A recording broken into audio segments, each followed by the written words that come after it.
des Nations.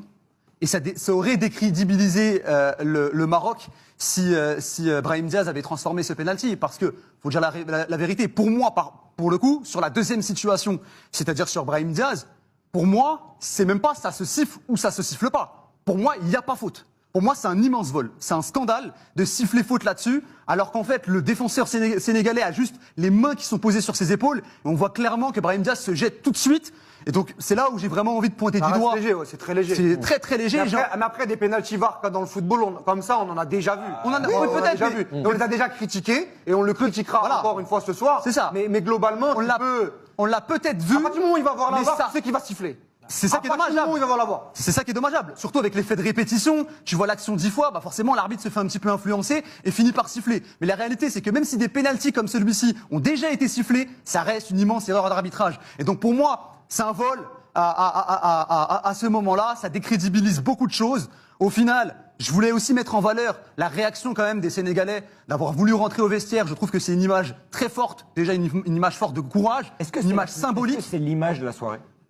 Non, moi, l'image de la soirée, c'est Sadio Mané qui les ramène. Parce qu'attention, il y a beaucoup de débats là-dessus. Moi, je peux comprendre. Et je suis chamboulé, en fait, par ce Sénégal. Moi, sur l'histoire de la sortie, je suis à mi-chemin. Moi aussi, je suis pas tranché comme Najim. Parce que, en fait, avec le recul, ça reste quand même une décision arbitrale. On peut laisser terminer Najim sur... Non, mais je termine là-dessus, juste sur cette sortie.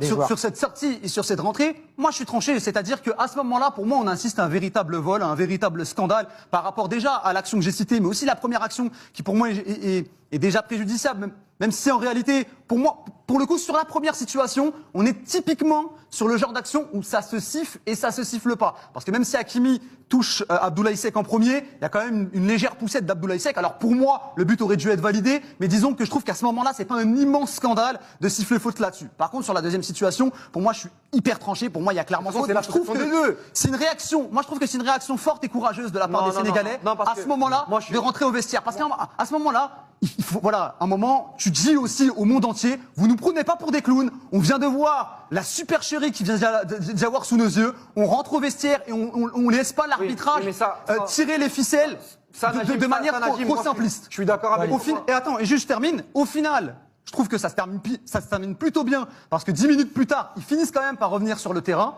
grâce notamment à son leader Sadio Mané, et bon, au final, bah voilà, comme tu l'as dit tout à l'heure, Walid, il y a la justice de Dieu peut-être avec l'arrêt d'Edouard Mendy. Mais je trouve que cet acte, en tout cas symbolique, de sortir pendant 10 minutes, je trouve que c'est une image très très forte et la Coupe d'Afrique et cette situation en avait besoin.